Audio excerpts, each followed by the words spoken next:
একটা বিষয় ভেবে দেখেছেন, বাংলাদেশের মানুষ যত বেশি শিক্ষিত হচ্ছে অপরাধ প্রবণতা তত বাড়তেছে। দুর্নীতি অনিয়ম কোনোভাবেই বন্ধ হচ্ছে না। মানে শিক্ষিত হইলে তো অপরাধ কমে যাওয়ার কথা, দুর্নীতি অনিয়ম বন্ধ হওয়ার কথা, কিন্তু আসলে এটা ব্যতিক্রম কেন? আমরা বাইরের দেশে বা উন্নত দেশে আমরা দেখতে পাই যে সেই দেশে মানুষ যত বেশি শিক্ষিত হচ্ছে সেই দেশে অপরাধ প্রবণতা কমে যাচ্ছে, দুর্নীতি অনিয়ম বন্ধ হচ্ছে। কিন্তু বাংলাদেশে এটার সম্পূর্ণ ব্যতিক্রম। দেখেন, প্রথম আলো পত্রিকায় 2019 সালে একটা রিপোর্ট হয়েছিল, যেখানে একজন প্রবীণ রাজনীতিবিদ বলেছিলেন যে এমন কোনো অপরাধ নেই যে অপরাধ শিক্ষিত মানুষের মধ্যে নেই। আপনি কথাটা বুঝতে পারতেছেন? আসলে এটার কারণটা কি, এটা তো আমাদের বোঝা উচিত, কারণটা ফাইন্ড আউট করা উচিত।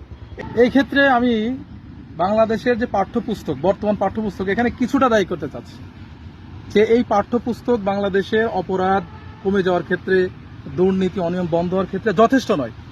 এখন আপনি প্রশ্ন করতে পারেন কেন নয়?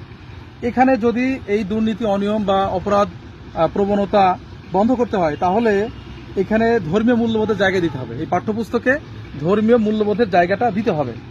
ধর্মীয় মূল্যবোধ বলতে আমি একমাত্র ইসলামী মূল্যবোধকে বোঝাতে চেয়েছি, ইসলামী মূল্যবোধকে বোঝাতে চেয়েছি। আপনি প্রশ্ন করতে পারেন যে ইসলামী মূল্যবোধ এবং নৈতিকতা তো আছে, আসলে কোনো একটা গল্পের মাধ্যমে নয়। ইসলামের যে মূল নীতি, এই মূল নীতিগুলো নিয়ে আলোচনা করতে হবে।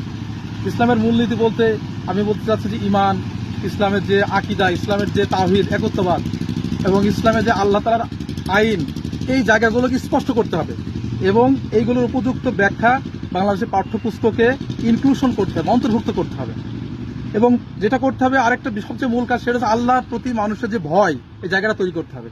দেখেন, আল্লাহর প্রতি যদি মানুষের ভয় না থাকে, তাহলে এই শিক্ষিত জাতি দিয়ে এক পয়সা লাভ হবে না। অর্থাৎ আমাদের আল্লাহর প্রতি যে মানুষের যে ভয়, সে জায়গাটা দিতে হবে।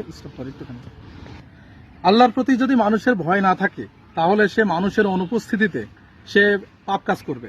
শুধু তাই না, মানুষকে সে তার পাপের সহযোগী বানাবে। আল্লাহ তাআলার প্রতি মানুষের ভয় তৈরি করতে পারলেই এই সমস্যার সমাধান হবে ইনশাআল্লাহ।